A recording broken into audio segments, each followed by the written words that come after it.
Good afternoon. Better with the microphone on as well. So can somebody confirm that you can hear me? We hear you. We can hear you. And you can see also the screen, the blue screen. I'm using a double screen, so I got a bit of a difficulties. But anyway, we will follow the questions and all the rest from by others. So my name is Timo Koivisto, and please welcome to the reuse and recycling webinar. And obviously, this one is concentrating on steel. I put the program on. We have now reserved a couple of hours for very scientific program, very much what is happening in reality at the moment, and it's all about the steel reuse, recycling. Yes, and as I said, my name is Timo Koivisto, coming from Finnish Construction and Steelwork Association, running the show here in Helsinki. We had a bit of problems in order to remind the people that we have somebody of you around our Central European time, but hopefully everyone were able to get in on board. The one note here in the beginning is that we will recording this webinar, and the recording is already on, and as well all the presentations they will be shared, so there's no need to make any notes about the presentation itself. We have 3 parts. I will start, and then we have Rutger going on the first presentation, and then William in the last. We probably have a 5 minutes break to fill up your cups for the coffee or tea, if you like to. So welcome again, and regarding the questions, answers, you can put them into the chat, or you can raise the hand in a team. So open your microphone and speak up. So welcome again, and let's start this whole thing. Yes, the whole theme today is the reuse. Just a few items about the reuse. What is it, and what is it in the construction? What is it regarding the steel itself? But basically, the general generally the reuse is the using as they are. The products, they will be demolished and then they will build again, and as they are. So it is then the sort of officially what the reusing of the steel means, or the construction products. And obviously you can see that in the steel wise, the whole life cycle, the closed loop in the steel, and it also includes the reuse part of it. So you will have obviously first you have the digging out the raw material, you produce the steel, you manufacturing, you use it, and then you can reuse it. In the end, there's a recycling going on, and then it goes to the steel scrap and back to the loop again. So you can say that the steel goes around 100%. And obviously, European wise, this whole thing, the reuse, recycling is taken account, and also nationally, that the circular economy, which is the name of the game today, and the reuse, and of course the recycling as well, is the big part of it. And the main aim obviously is to reduce the use of the virgin raw materials as well. In European Union and in Finland, what is happening regarding the circular economy and the reuse, recycling? now this spring, the CPR, the Construction Product Regulation, is announced a new version of it, and it will be reformed. This is the legislation which actually dictates all the construction products, what they have and what they should have. The CE marking obviously based on this as well. And now in the new CPR version, the recycling, reuse, those elements, the whole circular economy is added. And it says that all the building must be designed and so that all the building materials, the parts, can be reused or recycled. And obviously in the standardization wise in the European Union, it's going on as well. We will hear about that later on today, what's happening on the standardization itself regarding the reuse, and especially also specifically the reuse of the steel. Here locally, as I know that most of the people online are from Finland, so everybody knows that now we have the new Building Act, Rakentamislaki, and reformation as well, and now it's in the parliament, and there are parts of the Building Act delegated acts which tell you about the reuse and recycle.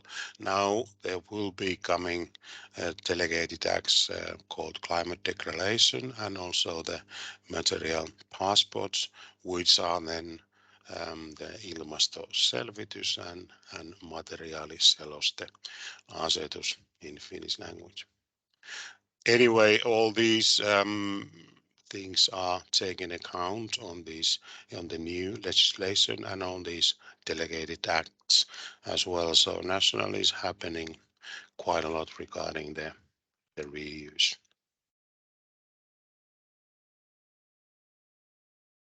Or I tend to say nowadays quite a lot that in fact the markets will take care of the norms and regulation and the future, and which is somewhat will be true that the clients at the moment, they demand, they require that the whole life cycle carbon is calculated, and all the new buildings which are made need to show that something is going on and something has to be done to the carbon footprint.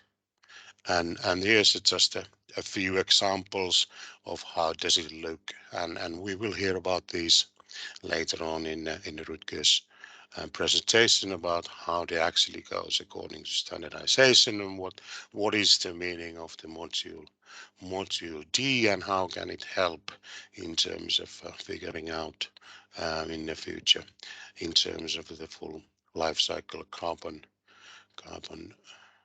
in the construction or in the building. But as I said, the CPR itself and all the national legislations are a little bit behind, and in my view, the markets will show and make the demand of this whole thing that the building materials should be reused, should be recycled in the future. Just a couple of examples. I'm not going to go through these in detail. Obviously, at the moment we have quite a lot of talk about the building materials. We have timber, we have concrete, we have steel, and it is a bit of a fight between the materials and who's the best and who has the least carbon and so on. However, obviously the way in the future will be that there more and more there will be hybrid construction going on, or so these materials will be combined together, and there are good examples of that already. Regarding the building materials at the moment and how much is being reused, it is a very minimal amount at the moment that the reuse is utilized in any materials.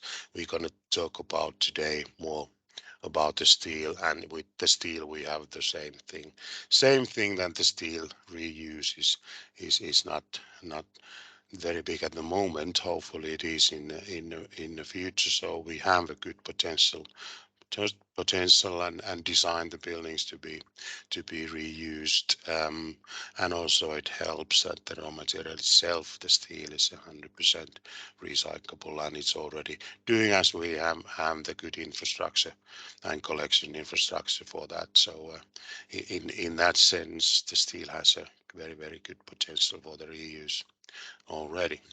But however, that doesn't happen too much at the moment, I'm afraid. Hopefully in the future, as said. I need to market a little bit our association as well. We have started now in this fall. We have started a project for the steel structure reuse itself, and the main thing is that not too many countries, some European countries already have some guidelines, some information or instructions. What is the reuse of steel? We're going to hear about those today a little bit more, and we have the neighboring country Sweden. William is going to talk about today that what is happening in Sweden, as probably they are one of the countries in Europe which are ahead on the steel reuse as well. In the goal itself and why we're doing this, it is that because the whole thing is so new, so the building control, the designers, authorities, and obviously their clients and developers, they already want to reuse construction materials, building materials already in their buildings, and there isn't much any information available what you should do. Do you have to do the CE marking again or not, or what are the requirements for the materials, how you check whether it's feasible to use, and so on. So at least to do some sort of a guideline and if we may give the instruction how to do that when actually is somebody going to use the reuse materials. So this is my part in introducing the steel itself and the steel reuse. According to the program, we have now a next one giving his presentation. Hello, Rutger, you're there online already. Hello, Timo. Nice to see you. Good. Thank you. Rutger, obviously, I know that quite a lot of people online already know him, as he's a Mr. Sustainability in Steel, and most of the Europeans must know him already. However, he's has done a lot of standardization, sustainability work. He's been probably eating steel as well at some stage of his life. So without further ado, Rutger, please, stage is yours. Thank you, Timo. So I will share my screen. And if you can have a few words about yourself, obviously in the beginning, that would be nice. Yeah. Okay, I think you said it so well. So apart from eating steel, I'm a process metallurgist. What I've been doing in my entire life is to build models, process models of steel processes, and been working with raw material assessment, process assessment, and things like that.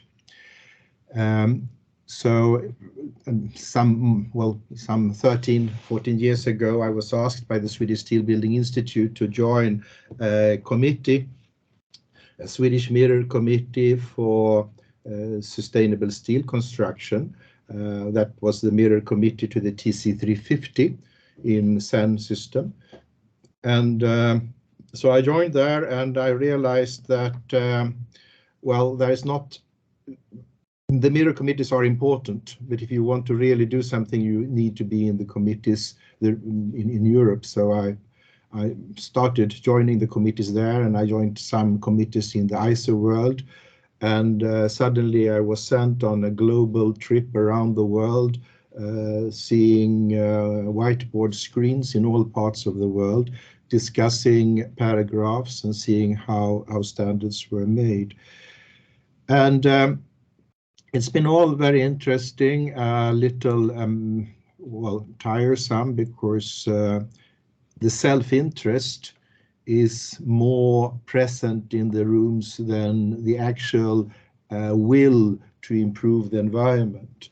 And I very early said to Steel Building Industry Institute that I cannot be a bassoon for just promote. We must really promote the environment and find rules that actually promote the environment. And if we do that, that will also promote steel, because steel is a very good building block in the sustainability endeavor in the world. So I had absolutely no problems in getting an okay for that from the Steel Building Institute. And over the years, it's been a pleasure to work with the Finnish Steel Building Institute and with the others in Europe. A number of years ago, I was asked to do something about the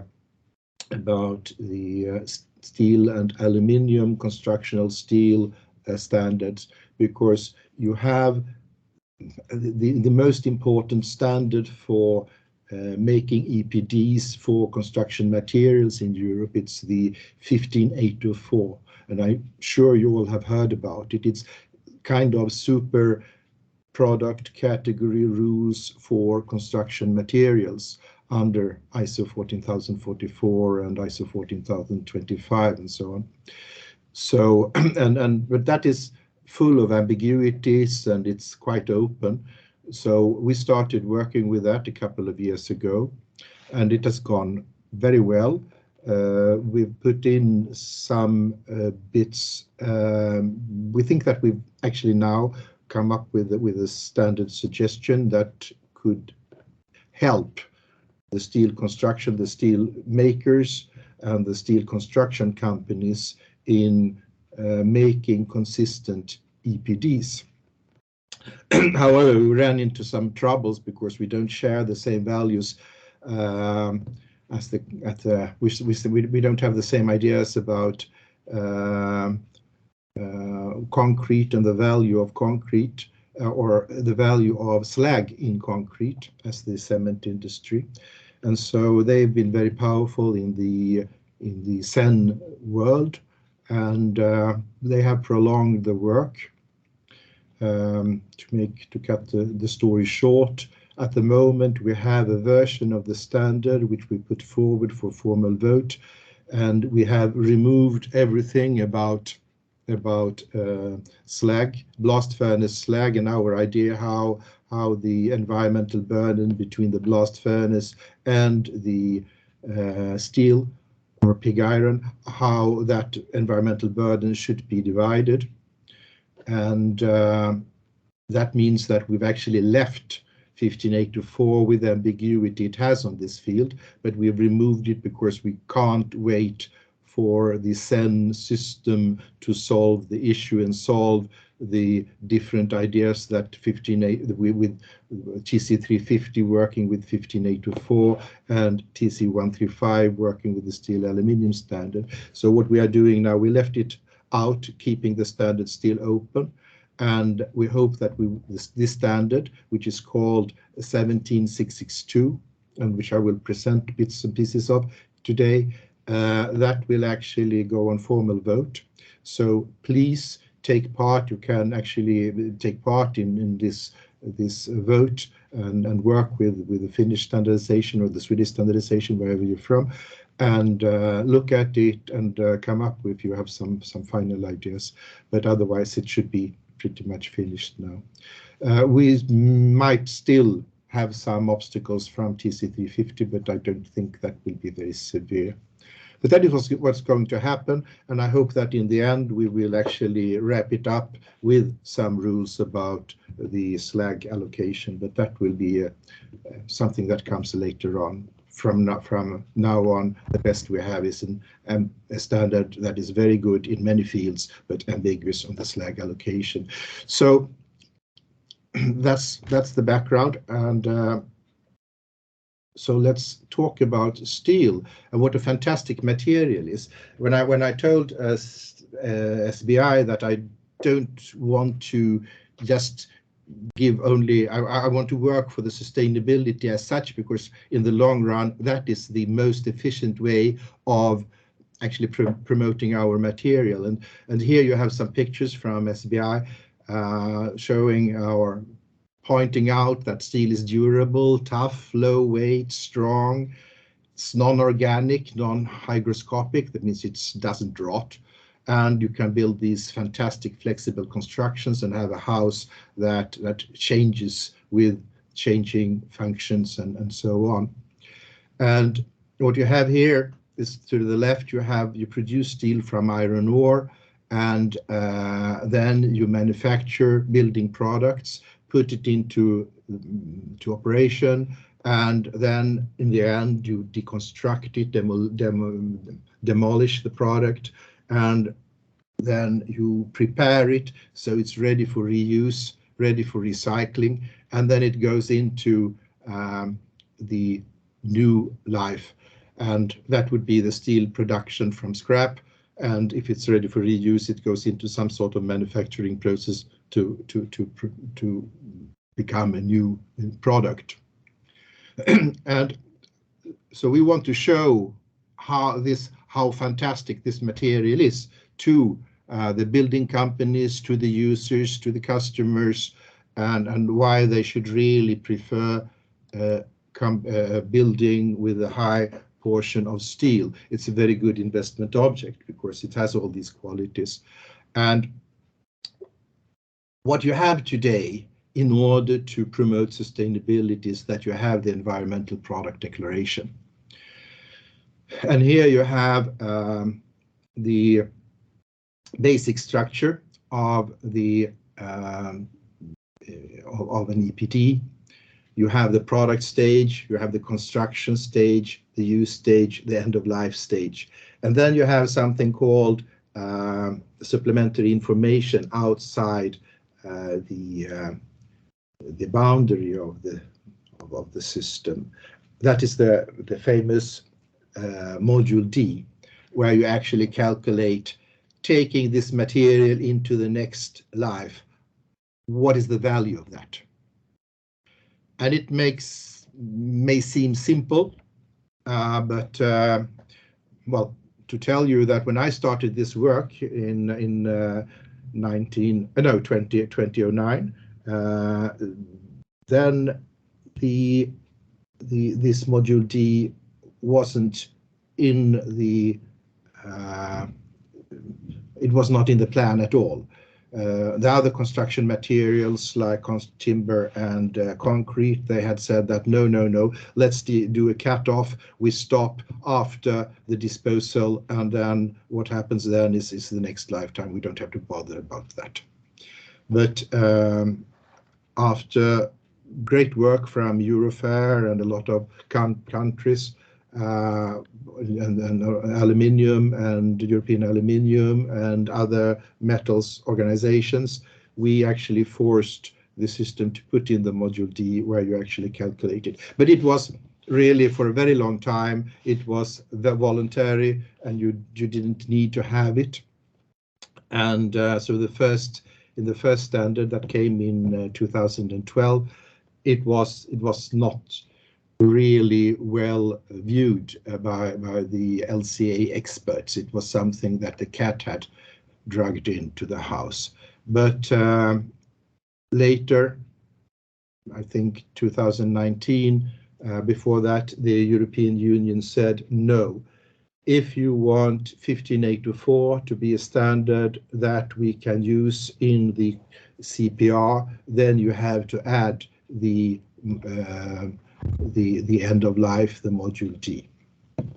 So What happened is that what you have now today, you see the first line of EPD standards, you have the cradle to gate, and there you have the first mandatory parts making a steel construction product, and then you can have something about the construction, something about the use, but it's mandatory to actually have the end of lives. And that means also the deconstruction and the transport and the waste management and so on.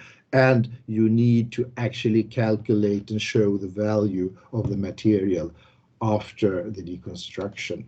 And that was all thanks to the European Commission that we got that into. They got a lot of blame from all different sides, but they were really tough in the discussions here.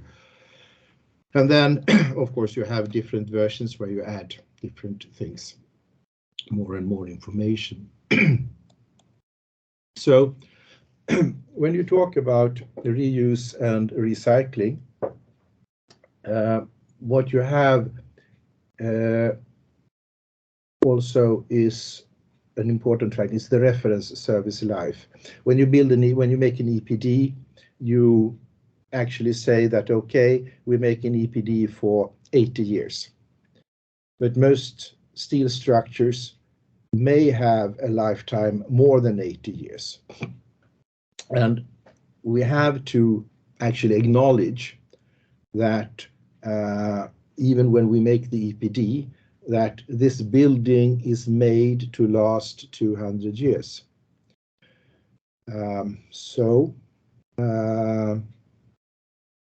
Nobody has started removing the material from the Eiffel Tower. It's there. It's not, and if it's going to be demolished, I guess the material will be recycled, not reused actually, but it's there, and it's staying alive. Harbour Bridge as well, from 1931, almost 100 years, and still in operation. What can be a little tricky is what we say when we have we build a new building and we keep the old one, but we with a lower function. So here we have a new steel bridge built in Stockholm, Skurubron, and it's a steel bridge, but it's built beside the old concrete bridge. The concrete bridge was built the first lane in 1915 and the second in 1957. And now they're building a steel bridge beside it. So the steel bridge will take over, but the old bridge will still be there. And it will be used. One of the lanes will be used for pedestrians and cyclists, and the other will be used for local traffic, and the steel bridge will be used as a motorway.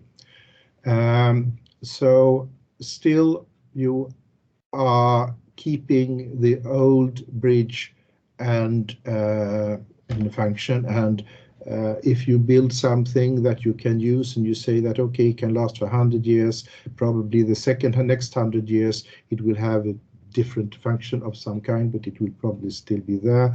And how will we deal with that? It is a discussion on a higher level, but we must know that it is there. Then we have interesting things. Here is a paddle hall. Paddle, some sort of degenerate tennis, very popular just now. And so here we have an interesting situation. This hall can be built on a place, and you may have a lease for 10 years, 5 years, 2 years. It's still worth to build it. You lease the courts by the hour, and you can get very quick. You can get your money back very quick. But here the situation is not so clear. It will probably not last for 100 years, probably less than 20, but we don't know. But how shall we deal with this? Well, okay, you will have some sort of idea about how to use it. And then when the time is out, will you reuse the building? That means that you will actually take it down and move it, or will you take down and use the components? And that is important, and exactly what the implications on standardization on how to build EPDs with these two cases is not so clear at the moment. It will actually have to be discussed and sorted out, that if you actually just move the building, it is the same building, but if you take it down and you reuse the components and perhaps in a new way, then it's reuse. And then we have this recycling of collected material. So here we have rebar, but of course it could be steel from a construction that, well, construction where the steel is so old that it cannot be reused. I understand that it's steel from before mid-1970s. But perhaps we have specialists in the group that could put in some more information on that. But here there is no question about reusing the materials. You have to recycle it. So here you have the system boundary for the system, and you have the product stage, the construction stage, the use stage, and the end of life stage. And then at the lower part you have the benefits and loads beyond the system boundary. And this is kind of the model we use when we do the EPDs. So we take the virgin materials, put it into A1, and we create something, steel bars, something, coated sheet or something like that. And then we transport it to somebody making something out of this, parts that can be used in construction. We transport it to a site, and then suddenly we have a house. Fantastic, or a bridge, or whatever. And then we use it, we maintain it, we repair it, we replace broken parts, we refurbish it, and we use some energy and we use some water for it. So all that we put into the EPD, the necessary starts. And then at the end, you deconstruct the construction and you transport the things. Some will become waste, and the waste will be disposed. Otherwise, you can actually take out the parts and send it further on. And as you see here, you have the line 2, which is the products for reuse. You take it from the deconstruction, and then you transport it to the manufacturing site. And there you do whatever, repaint or keep it in store or whatever you do. Or it could be something that you do actually transport to the new site if it's nothing to do with it. And then you will have a part that is possible to reuse. So actually what you do is that you put in this piece of material into the manufacturing module of the EPD. When you have the rebar, you have older steel scrap, you send it to recycling, and there you remelt it probably, and you produce a new slab, billet, bloom, or whatever that you could then further process. So what will this look like if you have this model? And what you do in module D is actually you calculate the difference between making this product from scratch or making this product from a reused product. And here you calculate the benefit from making this product here from recycled material compared to making it the first way. So in the case of the bridge, and we talk about the service lifetime, we don't have to bother about end of life or construction, we just use it. And probably we do that even when we are working with an old bridge that will become a new bridge. It could be an old, very nice cast iron bridge that we decide to use for a new purpose, but we don't really have to think of it as going to waste and then being reused. What we do is that we actually refurbish it in some way. That is my interpretation of the standard. There may be other interpretations of the standard. We'll see. When we talk about this paddle hall, well, you perhaps have to cut it into pieces, or you just deconstruct it, dismount it, and then you will send some of it to somewhere where you take care of it and prepare it to be put into a store for reuse, or if you could send it directly to a new building site and use it.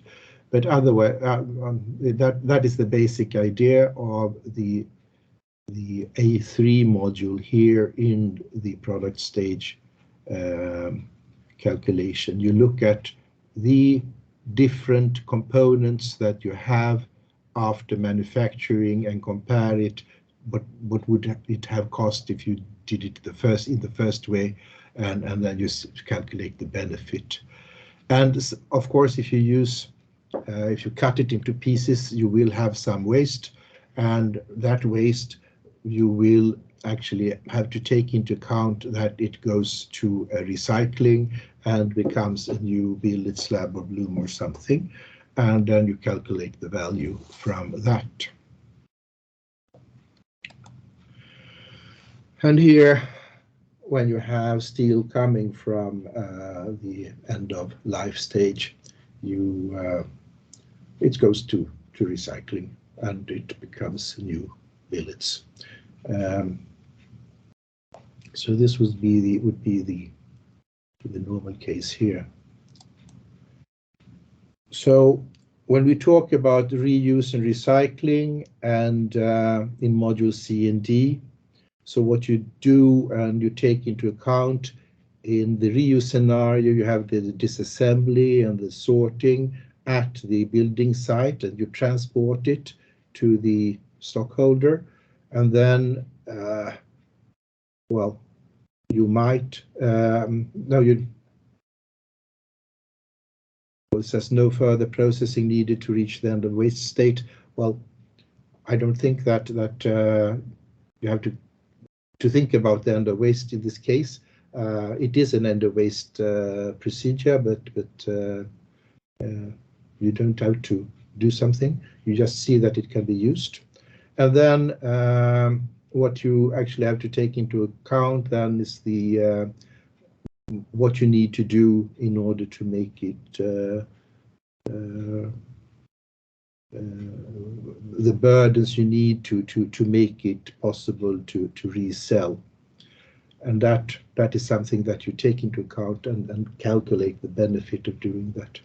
For the recycling scenario, you have more things that you take into account in order to calculate the value of the recycling. And when you look at the reuse and recycling scenarios for module A1 and A3, that means when you come to the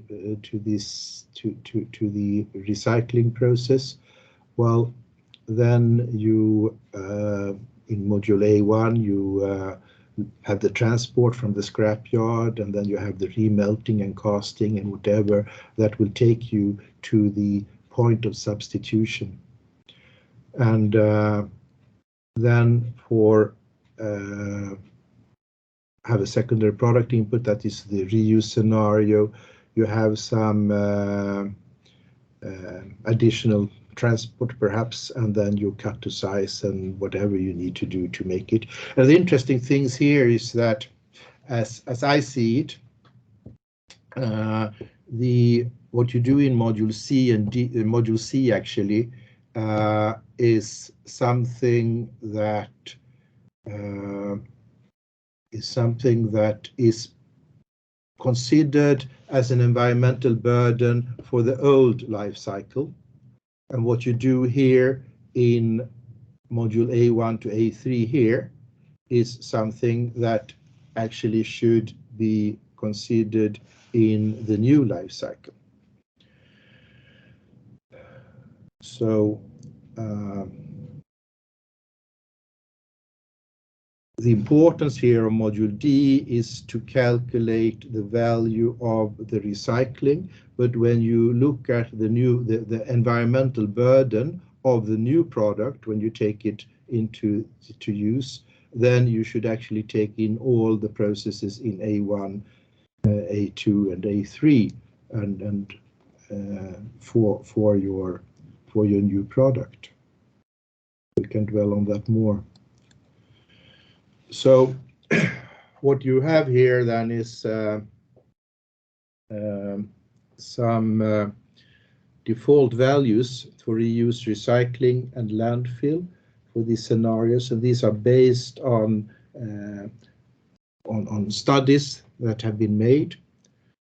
And as you see, I think that you underestimated in your graphs, Timo, the reuse scenarios.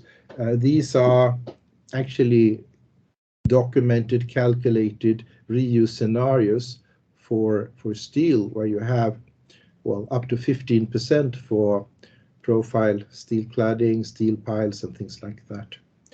And then you have rather high recycling rates. And actually, you have not zero for landfilled materials, except for structural sections, because they are easy to take into account. But you actually have some losses that goes to landfill. Steel piles, that's typically things that are left in the ground after module C. It's you don't recover things that you pushed down into the ground.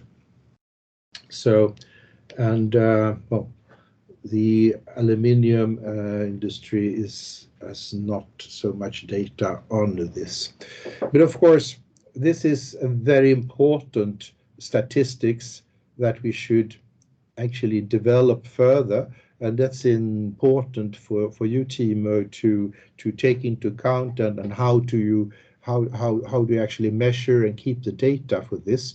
And also Björn, who is present here for Swedish Steel Building Institute, you should both look at these data and look at the articles and see that you have good research and follow up on the steel reuse. It's so important, because the reason why we put this data into the standard is that we have lots and lots of EPD specialists, LCA specialists, and they know all about LCA, and they probably made a PhD on LCA, on a concrete project, because they are very good at sponsoring PhD projects. And then they are specialists, and they actually know nothing about steel. And when they don't know anything, they put in a 0. So what we need to do is to see that there are good default values. If you don't know, put in these values. And that is actually what we say in this standard. We provide what we think good data, reasonable data, and you are free to use whatever data you want. And if you don't have any data, you are asked to use the default data, and the only part where we actually say that if you don't have any data, you shall use these data, and that's for transportation, because we don't think it should be allowed to build a building and to make construction products and build a building without having any transport. And just saying that we don't know what kind of transport costs we have, okay, that's not good enough. You need, and if you don't have any data, use these data. So we have that in the standard. Anyway, so here we have the default data. Now, sometimes it's very good, Timo, to have presentations on Teams instead of in person, because now after this you will either hate me or just want to kill me, because it's really interesting when you do the maths for recycling and reuse, and you want to do it without greenwashing. Then you need to take into account a lot of things, and you should avoid double accounting. So when you look at recycling, you should actually say, okay, do I give back to the system as much as I took out of the system? So here we have a case like, for example, we put in 30 kilograms of scrap. No, 0.3 kilograms of scrap for each kilogram of material we produce, and the rest will come from iron ore. And then we get out 0.95 kilograms of steel from that going for recycling, and then you have some losses. So what you do in module D is that you calculate what would it take to go to the point of substitution. So you actually compare producing with the original state, the original way, and then you compare it with this new way, and then you suddenly see that, hey, we have a very nice going in with 0.65 kilogram of scrap. That means that we have avoided some emissions, and that is the value that this recycling gives you. And means that if you actually have 100% scrap and you don't get out 100% of new scrap that you put in, then you have to, when you go to the point of substitution, you have to put in some primary production in order to reach the point of substitution. So you will have some sort of negative impact there. And that is the if you get something for free and you waste some of it, then you have to pay. So this is the basic idea. And this is a typical recycling scenario. And if you have, like the paddle hall, we have a situation where you have some scrap because you had to cut some pieces, and some went to waste or went for recycling, and some went for reuse.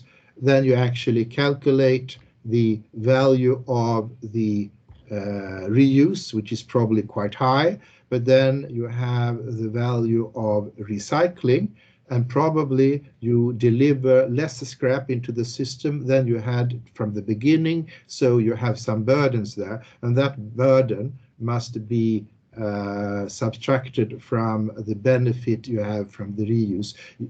Reuse, you will end up with a positive environmental impact anyway, but this is the way you have to calculate in order not to greenwash and not to well, in order to have a mass balance in this case.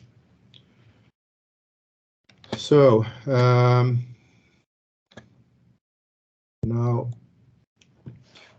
So in this standard, we actually have some ideas about what you should use in A1 and A3.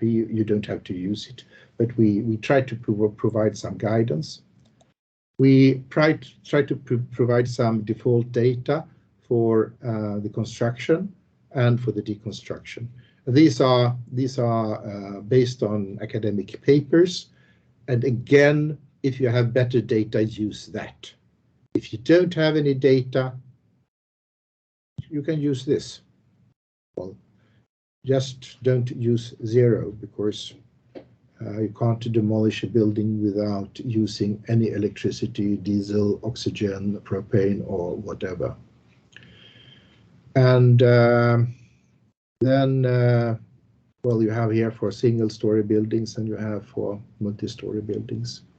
So this was based on a PhD study that was published earlier this year, actually. And then we have some idea on what kind of data you could use, and this is actually based on the data quality requirements that you have in 15824. You will probably have new requirements in the future, but these are typically what kind of data you should look for when you make an EPD. So recycle and reuse and the new standard. We hope that the standard will be used and will be useful for you. But I'd like to end with my credo. The key to sustainable construction is to build beautiful houses that people want to live and work in, houses that can change with changing requirements, that do stay healthy, economical, and worthwhile to own, and also make you happy when you look at them. And actually, I think that steel is a fantastic material, and it's actually excellent for this purpose. And therefore, my belief is that steel is an excellent sustainable material. And I will conclude with that. And if you have any questions, please shoot, but don't shoot me.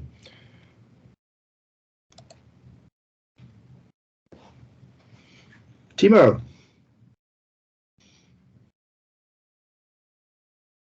Yeah, sure. I'm just opening my microphone. Yeah.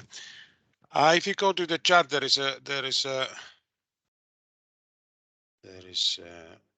question in there, or from Simon. It's more like a comment rather than. I think there is also a question in the chat, trying to give some answers here as well. But Okay, I see it here. One of my biggest concern with the approach, particularly noting where comparison with numbers calculated by others, is that different people can easily calculate the figures differently, even input different values and even ignore certain values, etc. And this makes true and fair comparisons unlikely.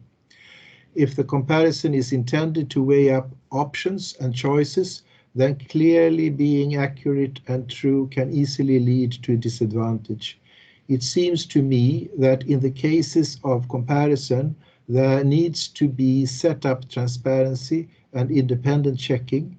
In this way, automatic programming to be adopted with easily verifiable input and output data is necessary where comparison is sought. Well, it's an excellent comment, Simon. I think it's a very good comment, but I think it's a little bit outside the standardization. What we can do in standardization is provide the means for these transparent presentations.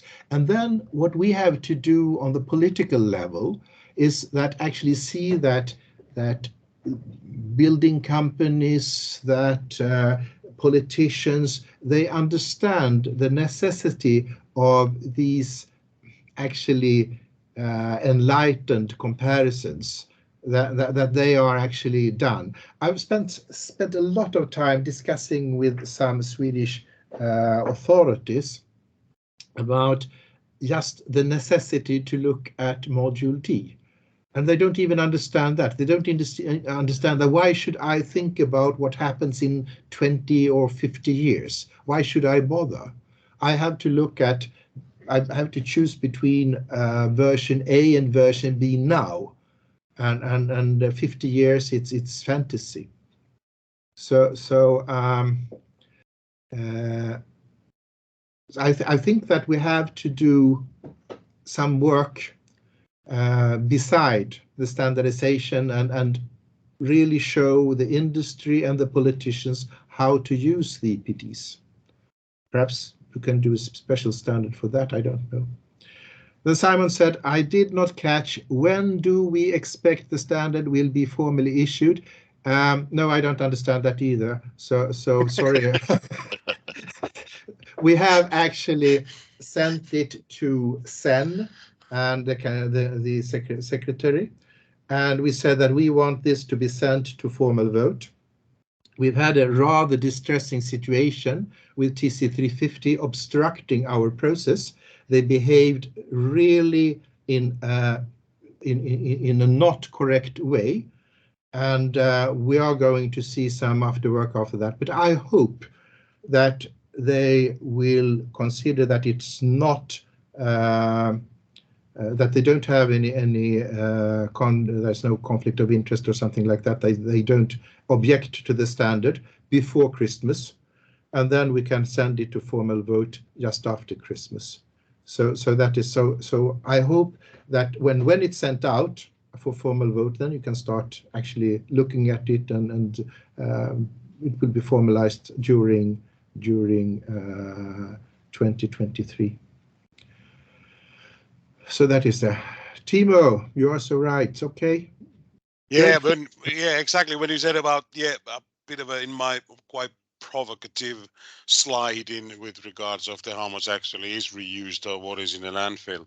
Yeah, the default values is something, but I'm still thinking about more of the reality, what's happening in the real life. Obviously, these values are based on something, but to be fair, for instance, here in Finland, I know a handful of reused frames. That was particularly on a frame and structural profiles rather than rebars or any of that. But however, I really don't know so many, or I'm afraid that quite many of those reused materials have been sort of a gray area, used in agriculture or used in a sort of a secondary buildings or anything which don't necessarily even require a building permit.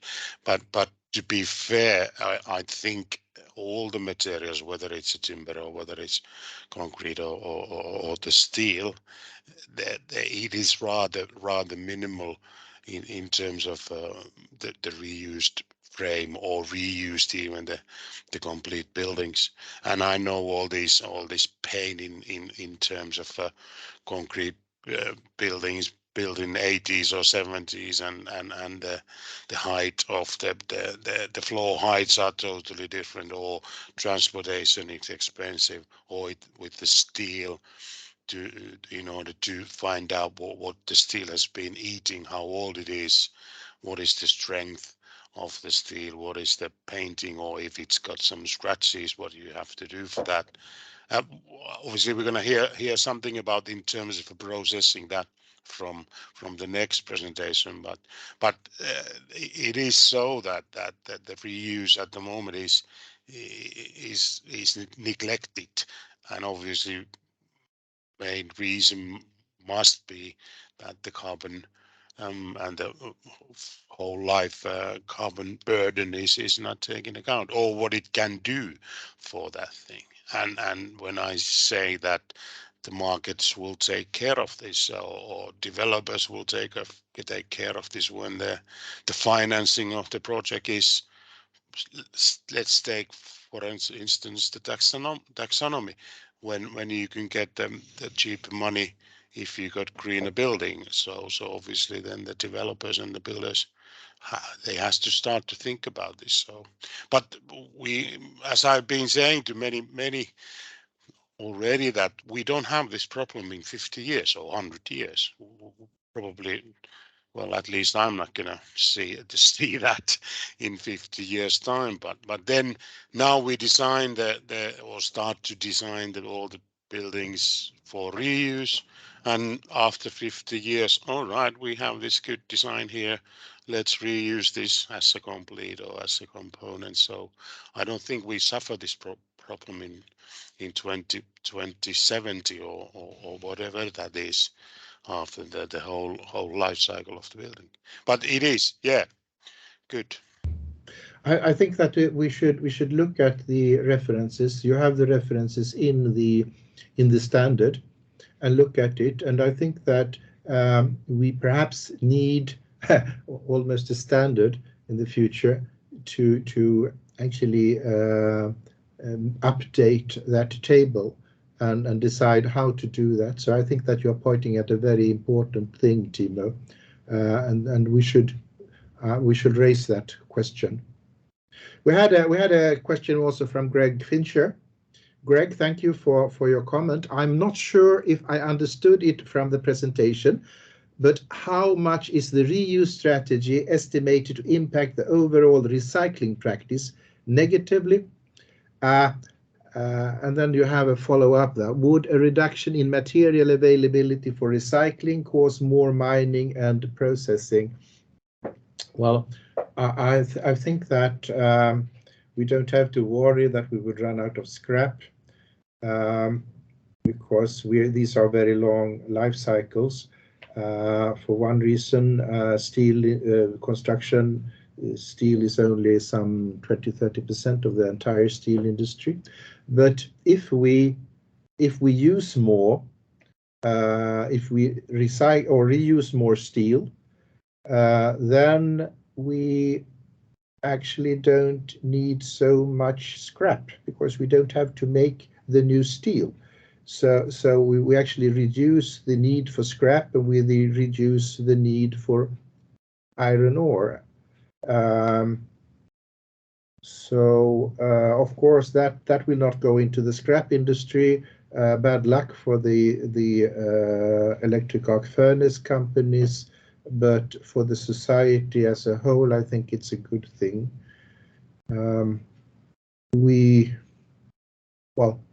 You have to do a mass balance to see that, but I think that for the environment overall, it will be a very good thing.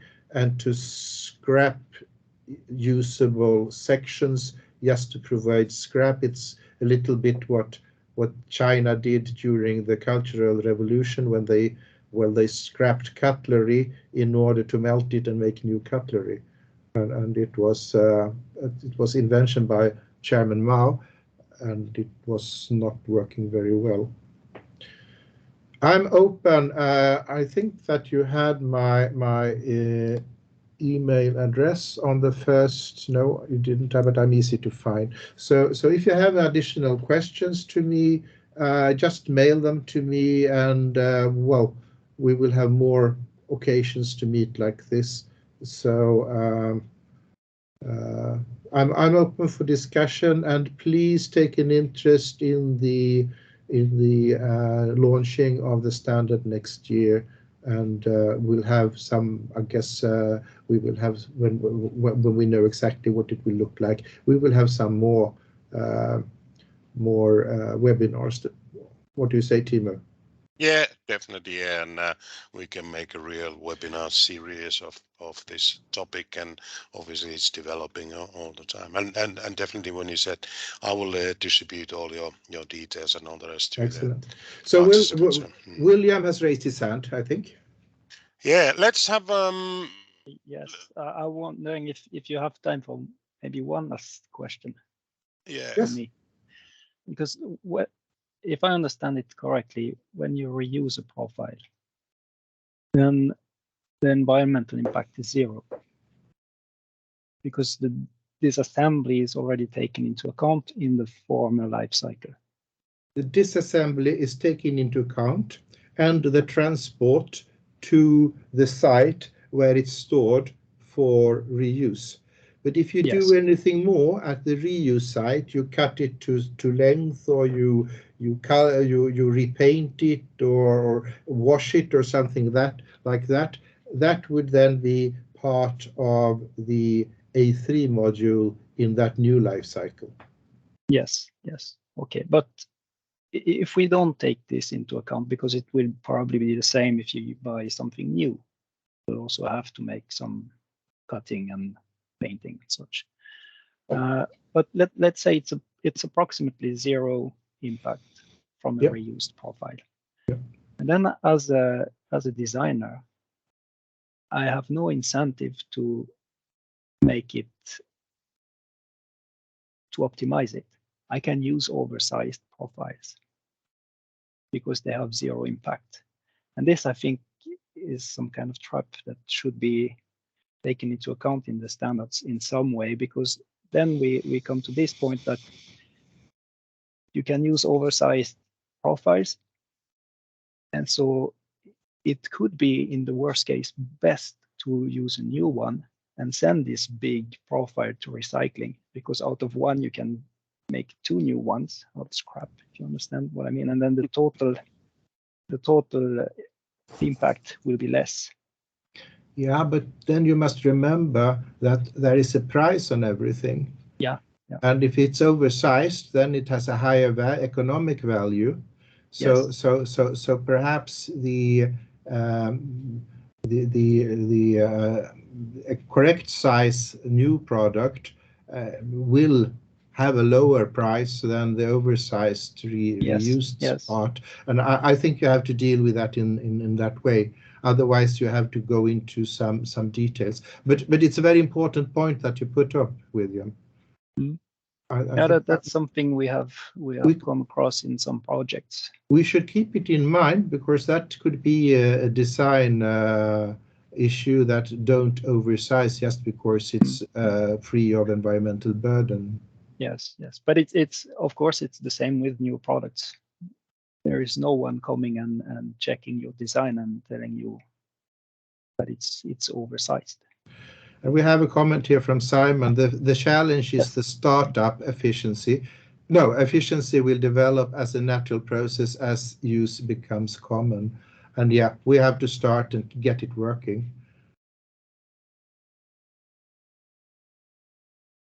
So, Timo, I think we've yeah, sure. come to an end. We'll come to end or the halfway. Let's put it this way. Let's have. I will take the screen, and there is a message for all of you, and it looks like this. Let's start in 14:10 or 13:10, depending where you are, so you can fill up your cups and let's then carry on with the second or the last presentation. So thanks. Just bye for now for 3-4 minutes. Thanks.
Yes, welcome back, all of you. Hopefully you're still there behind the screens. Yeah, thanks a lot for Rutger for starters. This is a very enlightening presentation with regards to the future rules or rules already in terms of standards and so on. The second part of this webinar is more concentrating on what is actually happening in real life, what is already being achieved, or what sort of instructions that are already in place, or what is happening already in the real construction business. And we have William Husson, who's going to tell about that. He's the man from our nice neighboring NATO to come country, and he's been involved a lot about the reuse of the steel. He's been involved in making the instructions and all sort of reports, and also he's the man in we should all listen, because he's involved with the European level standardization of in the technical specification for steel reuse. So without further ado, probably you can tell a little bit more about yourself, William, and the stage is yours, please. Thank you, Timo. Can I share my screen? Yeah, sure. Yeah, just start from. But I can start by saying a few words about myself. So my name is William Husson, and I'm a structural engineer. I work at a consulting company, which is called Pro Development. And we do basically investigations and research and development projects. And in the last couple of years, reuse has been a very important subject in the steel construction industry in Sweden, and we have got a lot of support to dig into this subject and develop a method for the assessment of reused products. So that's what I want to talk about today, how we can do to assess old components in order to use them in new structures. Let's see if I can show the screen now, I think. We can see that, thank you. Good. Now I can see you as well. All right, so now we are all set in. So the idea is that I will show you some method that we have developed to ensure the quality of reused steel components. But before we dig into that more in detail, we have to define a little bit what we are talking about when we say reuse, because there are quite many ways to reuse old steel structures. So the first thing is that you can talk about reuse now or in the future. And if you are doing a new project, designing a new structure, you can of course think about ways to make reuse easier in the future, in 20, 30 years, when the structure will be disassembled. But that's not what I'm talking about now. Instead, we have been focusing on how to reuse the things that are standing at the moment. So if a building is assembled now, how can we reuse it instead of sending the material to as scrap for recycling? But even so, there are different ways to do the reuse. So you can basically reuse the building in different status of disassembly. So the first thing would be there on the top left, that you have a building that you no longer use and then can sell it to someone else who will make another use of it, and then maybe they have to make some adjustment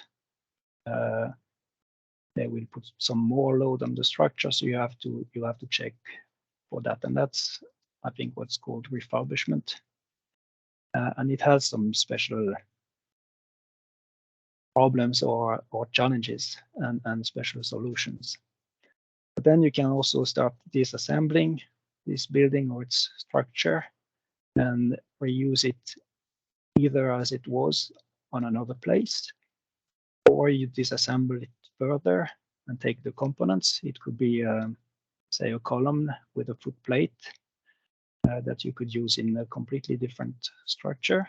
So that's this thing in the middle with the yellow arches. And that's what I call components or fabricated products. Or you can go even further and cut this foot plate that you have on the column, and then you end up with just a profile that you can use as a constituent product. You can take it in your workshop and make something completely new out of it.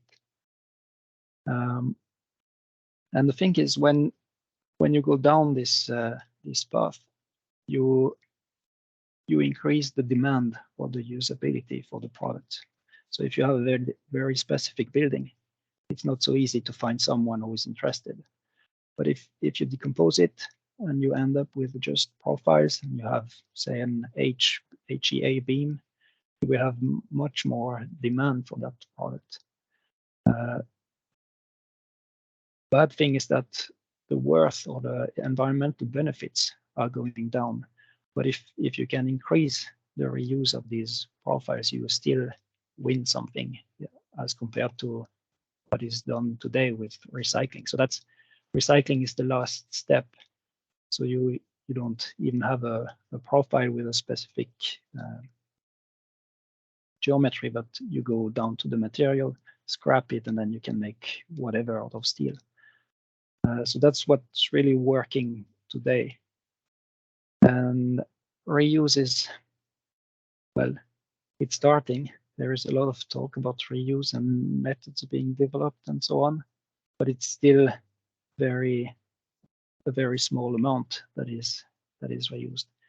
But when we looked at it, we realized that there are a few reuse projects, but they are very, very special, and it's often someone who buys an old building, and then based on this old building, they make something new, either at the same location or somewhere else.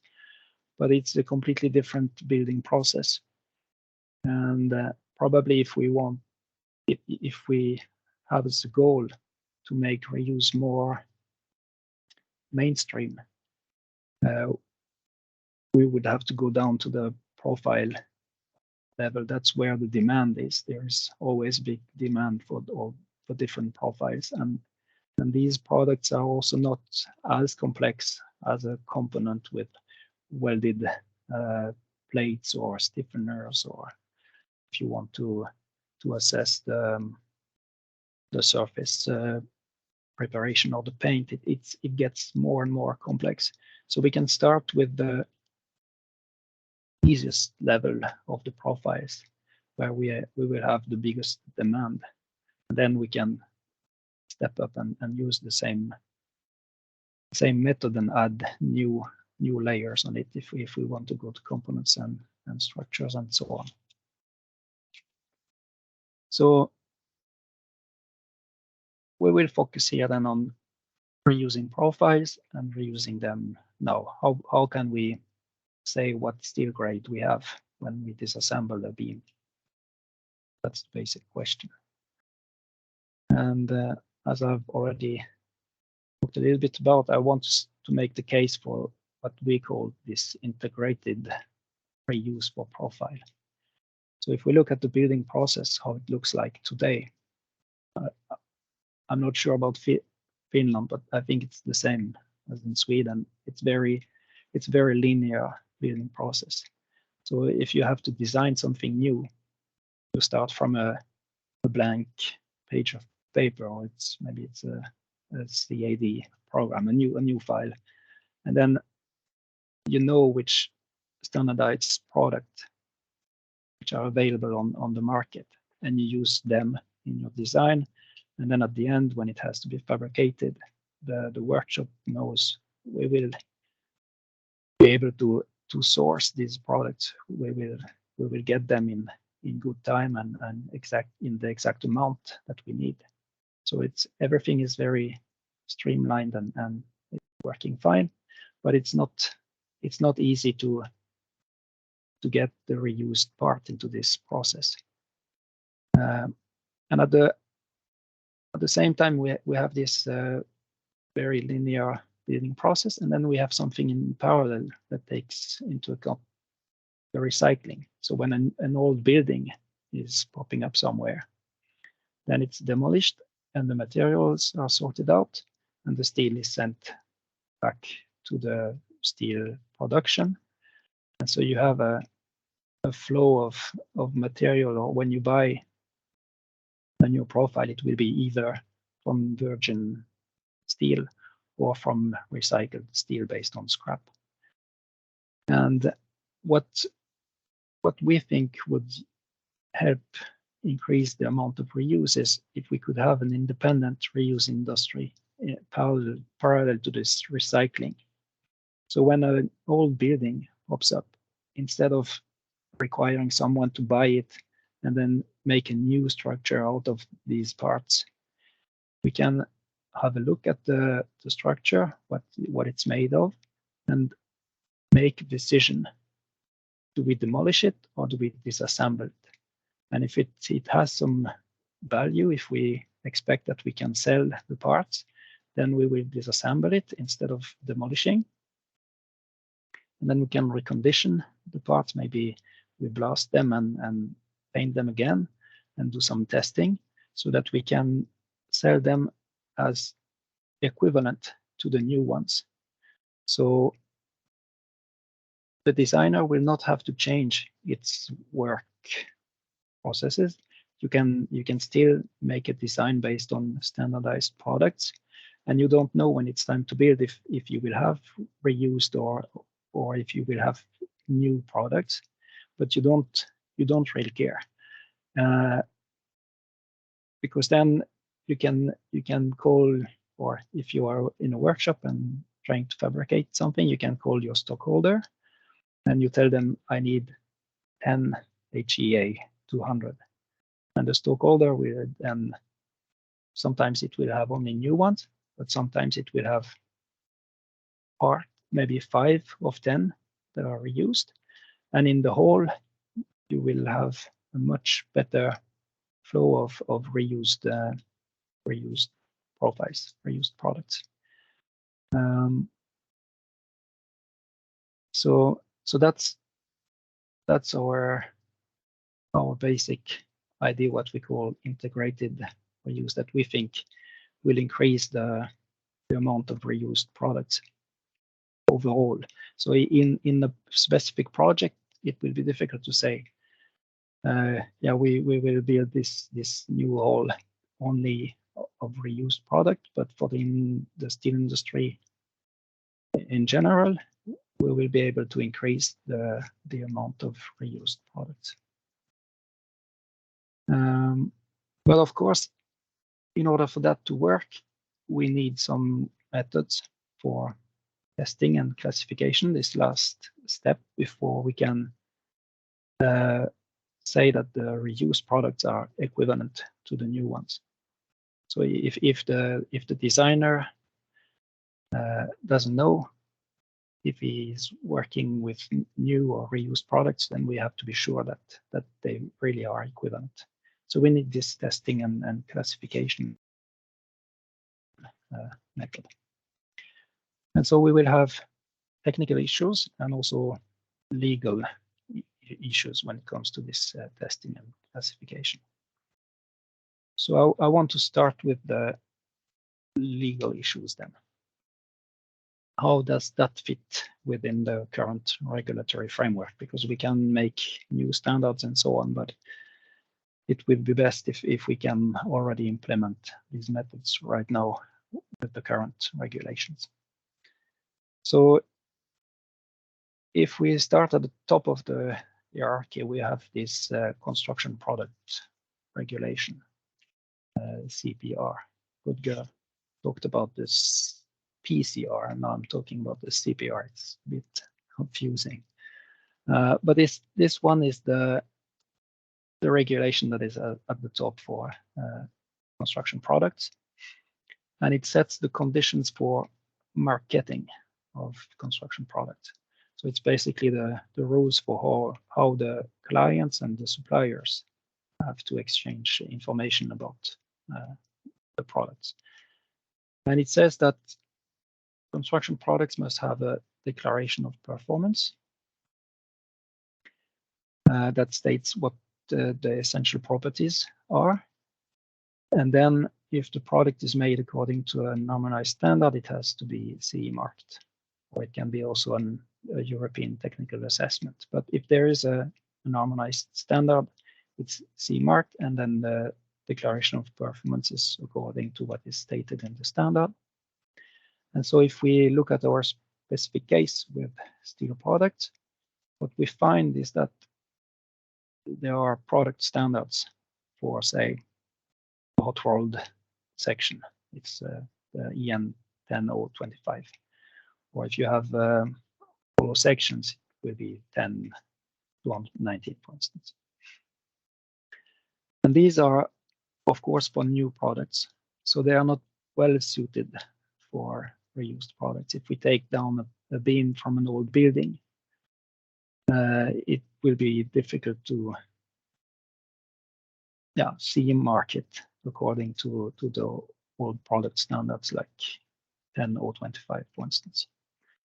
But we are lucky because in some way, because we also have an execution standard.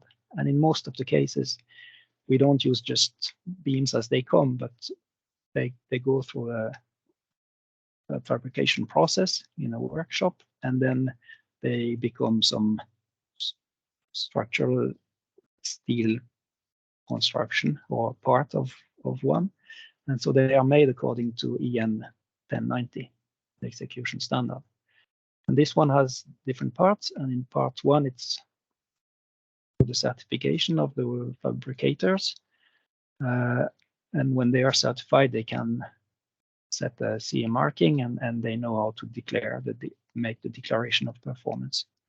And then in the part two, we have requirements, technical requirements for how the structures has to be fabricated and erected. And if we look closer in this part two of EN 1090, then we find a clause that says it's possible to use non-standardized products if we know what the properties are. So we can check them against what the designer is asking for. And that's an opening that makes it possible to reuse products already today and still CE mark them according to the current construction product regulation.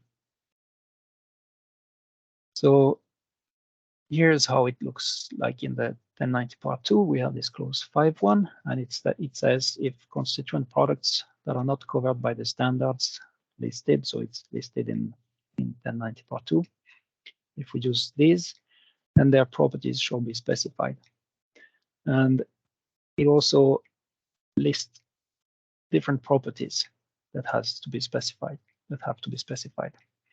And the list is divided in two parts, and you have the properties which are always required, and that's this one on the left side, the strength. So it's both the yield and the ultimate strength. The elimination of failure has to be specified, and the tolerances on dimensions and shape, and the heat treatment delivery condition. That's for a whole section. It will be important. So these properties we will need to check at all time.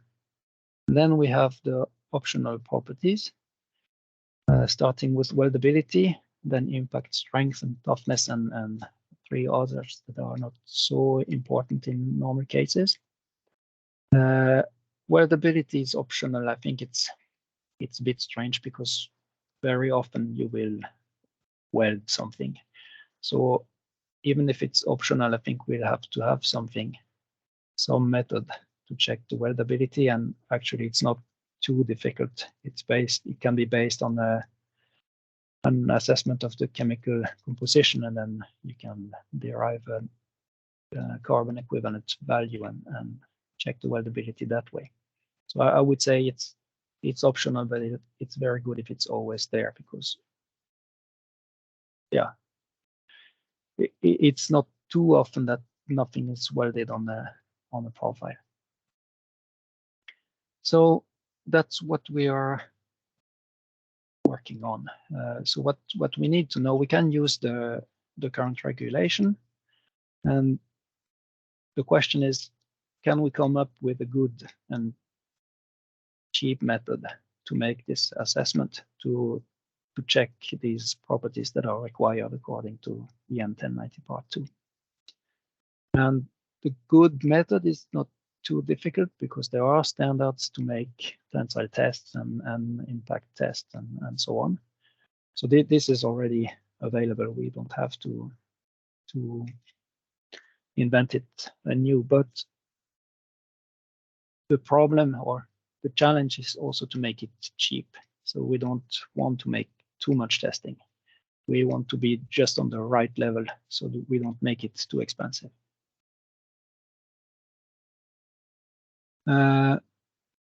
So how can we do that? How can we have just the right amount of testing? How can we keep it as low as possible? And the thing is, we are now talking about reused products. So they are not completely unknown. And there are two important aspects that we can use to reduce the amount of testing.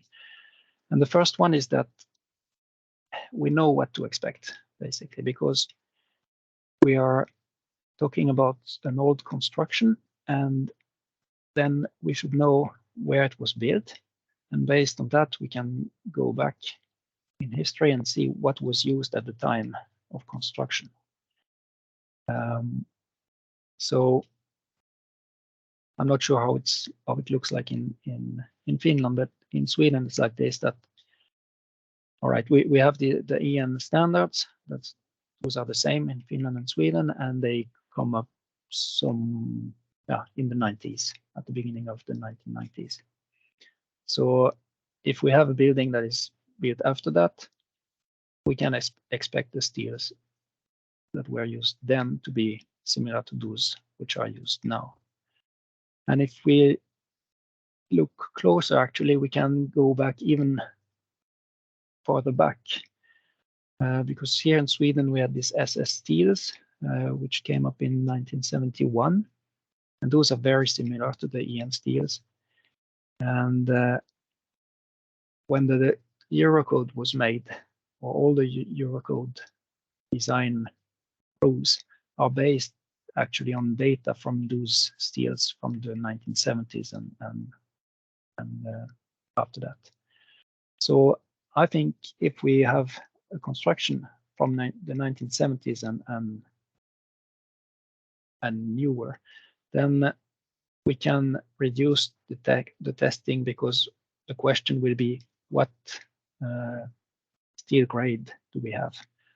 We don't have to make a too deep investigation into the steel properties. We can expect them to fit the expectations that we have nowadays on a construction, on a structural steel, and we just have to answer the question, what kind of steel grade it is. So it's some kind of acceptance testing. If we go further back, before 1970, then it's a little bit more tricky. It's more uncertain what we are dealing with, and so the testing will need to be more. We will have to take more samples and do some tougher statistical analysis in order to calculate some characteristic values for the properties. But I think most cases will then be from after 1970, and then it's acceptance testing, and it's a bit easier than if we did not know anything about the products we are talking about. Then we have the second point, and that's maybe we don't need to test each and every part that we disassemble. Because of course, if we go to a scrapyard and we find a bunch of beams laying around, then we don't know where they are coming from. And there we will have to consider them individually and make a test for each element. But if we now stand in front of a structure that is still assembled, when we disassemble it, we can take the elements that were which had the same function in the construction and expect them to be the same. So all the column which have the same dimensions, they are painted in the same color and they come from the same building. It's very likely that they are of the same steel grade.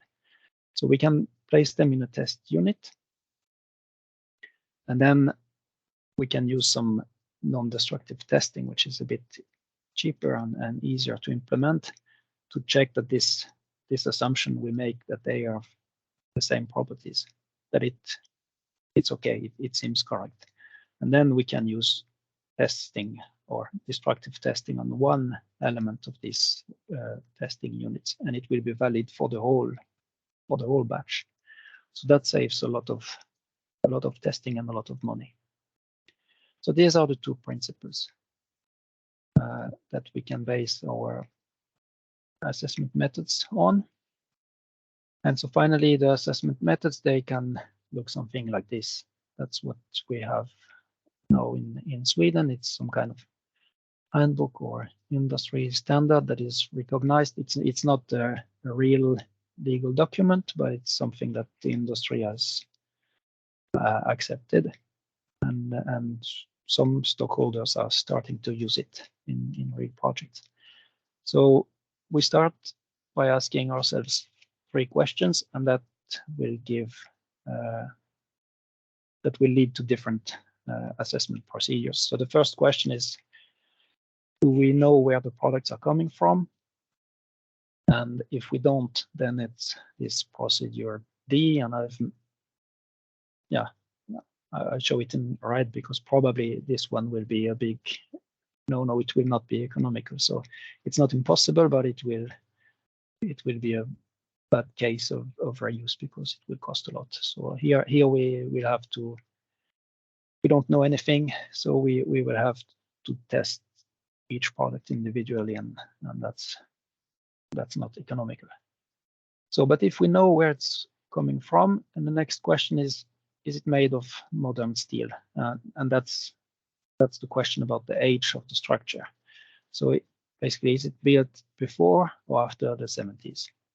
And if it's before the 1970s, then we will have to use procedure C.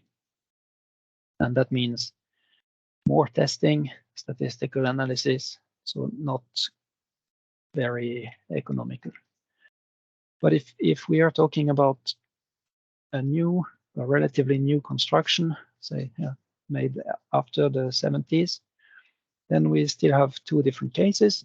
And if we are very lucky, then we have a fully traceable construction where we have all the documentation from the first life cycle, and then we can use procedure A, which will be the easiest one. We can reuse the old documentation. But probably in most cases, in most practical cases, we will be in this procedure B, that we have a known origin and made of steel after 1970, but the documentation is lost, or there was nothing from the beginning, or it was made before the CE marking was taken into place. So then it's procedure B with this sorting in test units, non-destructive testing, and then a limited amount of destructive testing on one part. So the basic assessment process then looks a bit like this. So we start with this assembly, and in this step, it's very important to keep traceability. That's very, very important. So because that the basis of the grouping in test units. If we don't know where the things are coming from, we cannot pack them in test units and reduce the amount of testing. So it's important to mark everything with specific numbers and ID tags. And then when this is done, you can go to the initial assessment. And this first part is not interested about what kind of steel grade it is, but rather if it will be possible to reuse at all or not. So here we are looking at big deformations, traces of fire or extreme rust, so that the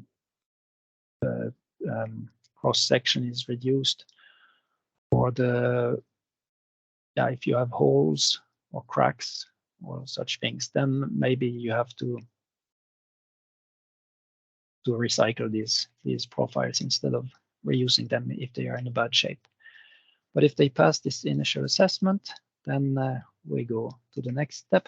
And of course, now I have placed them next to each other, that you have this assembly and then initial assessment and so on. But the things can be done in a different order also. You can make an initial assessment when the construction is still standing. And then you just check afterwards that it has been assembled in the correct way and that not everything is bent beyond repair. So it can be a mix. You can have the initial assessment, some part of the initial assessment before this assembly, and then another part afterwards. But it has to be done sometime. And then if we think it's okay, if it can be reused, then we have these test units where they are grouped by their function in the former construction. And on these, we use then non-destructive testing. And the non-destructive testing, what we recommend is hardness testing. So each and every one in a test unit is tested for hardness with a portable device. And the good thing is that this hardness value is correlated to the ultimate strength of the material. So it's not accurate enough to be considered as good as the results of a destructive testing, but it will be good enough so that if you have a mix of different steel grades, you will see a difference between the profile. So you will see that something is off with your test unit, and then you can reject this assumption that one part will be able to represent all of them. So yeah, hardness testing on all of them, and then maybe you pick up the one that with the lowest hardness. And at the same time, while you are checking with the hardness tester, you can also make some measurements and check the cross section and even the straightness of the profiles. And all of this you write down in a report, in documentation. Then when the non-destructive testing is done, you can go to the destructive testing. So you take one element, cut the part, and make these samples for tensile testing. And maybe you want to do some impact testing as well. So you make all these samples according to the product standards. It's nothing special. I would also recommend to make some chemical analysis, so you can show that the weldability is okay. And then at the end, it's just to sum up all of these, all of the results of the assessment in an inspection document. And this inspection document, it's not only the results of the destructive testing, but of everything you need to show that you know where the parts are coming from, that you have done some initial assessment, what are the results of the non-destructive testing, and can you really use only one part to be representative for many, and so on. And all this you put in the inspection document. And this one can then be used as a control document by the fabricator in order to check the properties of the reused parts. Yeah, check that they fulfill the requirements from the designer, and then it's done. So this is very rapidly how the assessment method looks like, what we have done in Sweden. And now there are also further ongoing development on the European level. Timo mentioned it at the beginning, that there is a proposal for a new CPR, construction products regulation. And as for now, it's still just a proposal. So, but I've looked at it, and the current one is not mentioning reuse at all. But it's there is a lot of talk about reuse in the new one.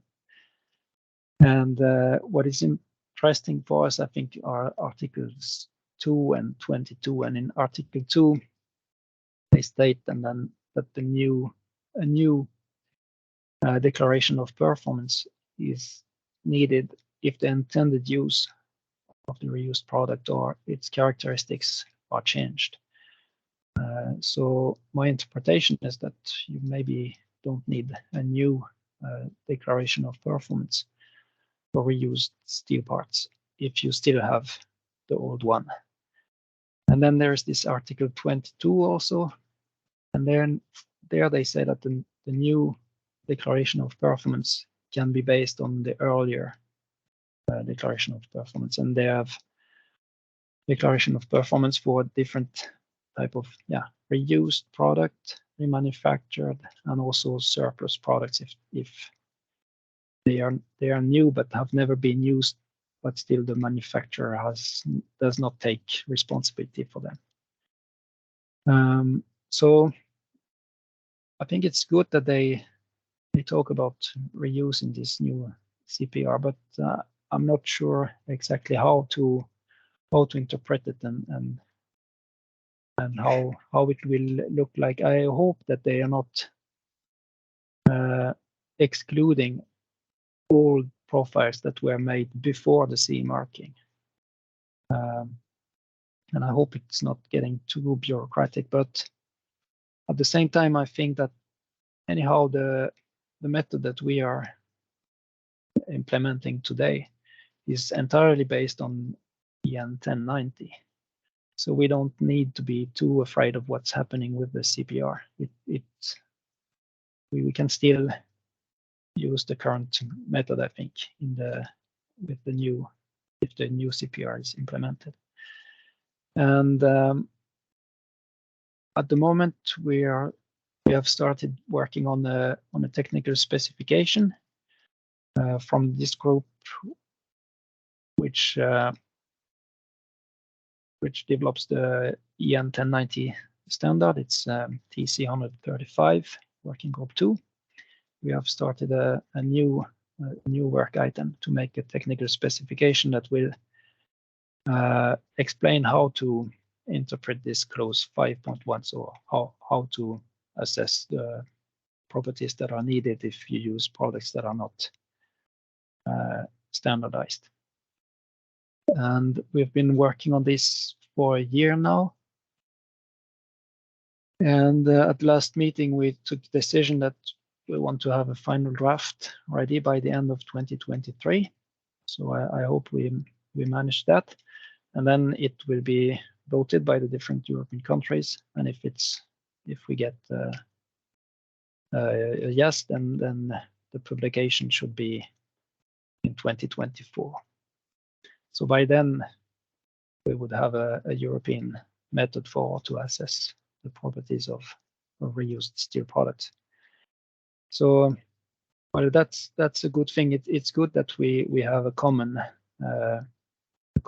method for all Europe, but at the same time, I don't think that you have to wait too long. Don't wait for this one to be published. You can start reusing already now, and we see it. It's maybe not as much as we would like, but I'm working with stockholder in Sweden, Stål, and they are already starting to collect old profiles and in order to sell them. And I know Tibnor is also working on their own process. I'm not too involved in that.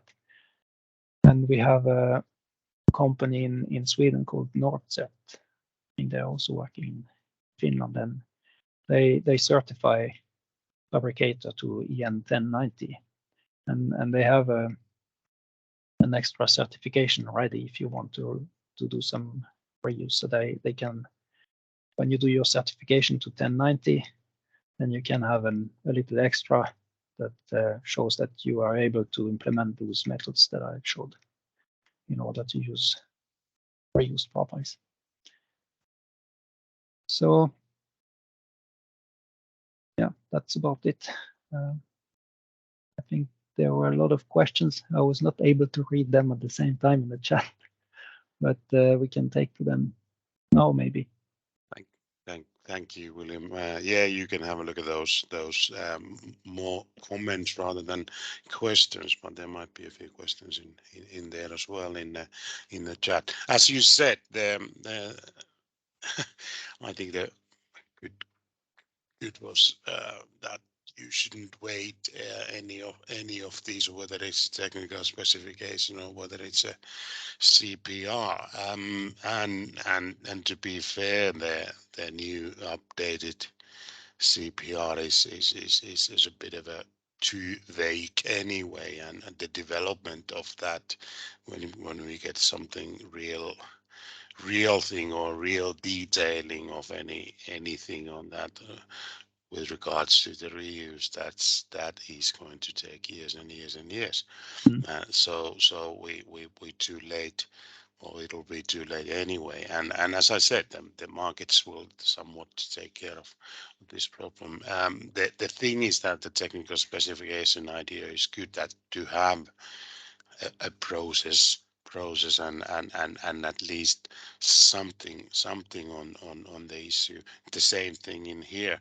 The Ministry of Environment was pushed quite a lot that do we need to see marking or not, and then just now in this summer they announced that all right, it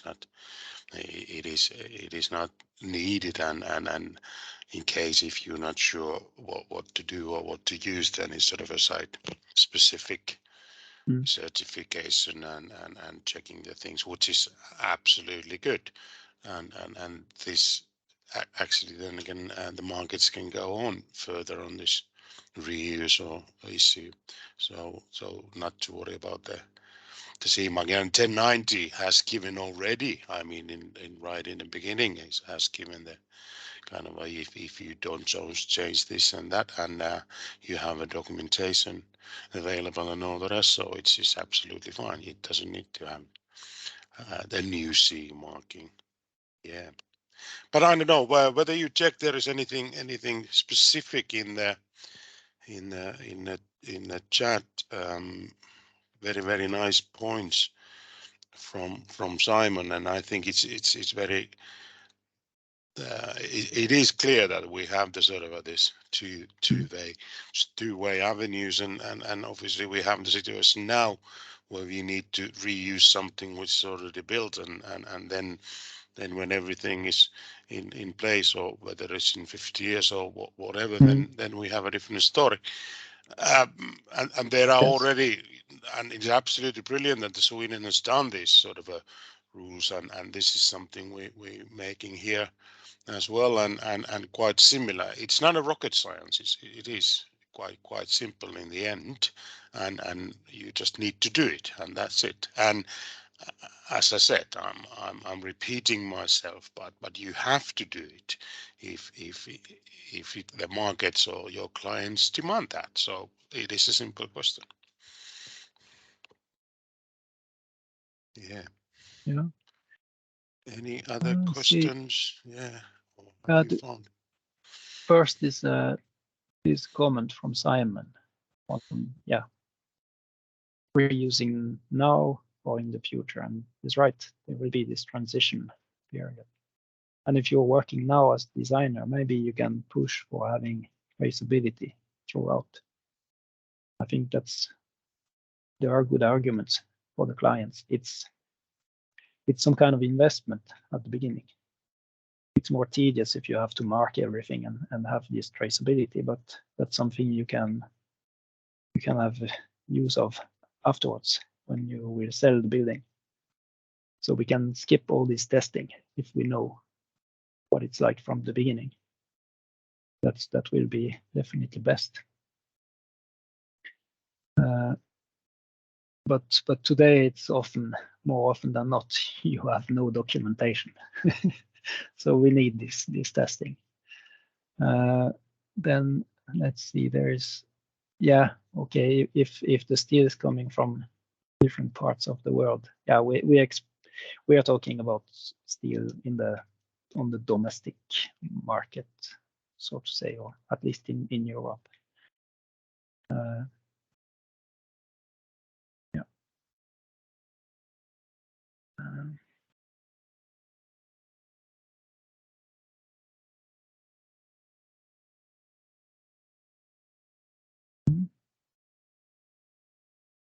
If I carry on, is that the European level of creating the material passport? I mean, that will for sure come in this our national legislation. We already introducing the delegated act for the, well, it's not the name is sort of a declaration of materials, but anyway, we all aiming onto this digital material passport, and obviously then in the future the life would be a lot easier regarding that. It is stored digitally, and everything is available. All the DOPs and everything are there. But as now it is, we have a bit of a problem in order to clarify what is the steel we're going to reuse and what it needs in terms of testing wise. Yeah. I see. Yeah, that's something I haven't talked about. Simon is pointing out fatigue also. And that's a good point. Yes, because the steel is not impacted by prior life cycle if it's not for fatigue. So, but the way we see it here, and not everyone agrees, but I would say we don't need to know what the former life cycle has been if we do not use the product in fatigue loaded construction. So the mechanical properties of a steel profile are not impacted by a first life, but the load history can impact the fatigue resistance for the next cycle, of course. And this is very difficult to assess. We don't know what the loading has been, but if we don't use it in a fatigue loaded construction, then it will be fine. We don't need to know the previous load history. So that's the way we see it. So reused profiles are okay as long as you are not in a fatigue application. If you're building the crane runway, then you should use new steel and not reused.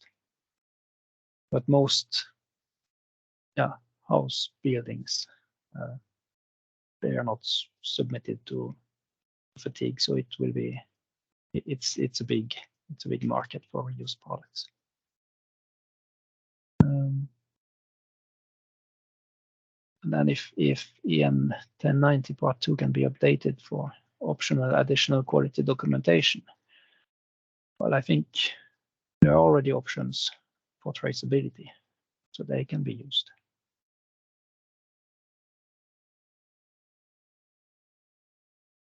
Good. In fact, William, sorry to interrupt you, but we are running out of the time at the moment. We are a minute away from the ending this webinar. First of all, I would like to give a big thanks to our presenters, Rutger and William, Absolutely brilliant. And obviously, I would like to thank everyone participating on this online webinar. And it's already set. Hopefully, we can arrange a series of webinars in years to come or months to come regarding this issue, because all the standards and all the rest are developing. So we will have a lot more, and definitely when we get our own project finalized, let's hope that is somewhere March, April next year, definitely we will disseminate the material. And also if anybody sort of internationally are interested about that, please put the questions to me and our organization. So thanks a lot. Would you like to, Rutger or William, say a final words before we go? Thank you, everybody, and good luck. Yeah, thank you for the invitation. Thanks a lot. Yes, thank you for Thank your you. time and attention today.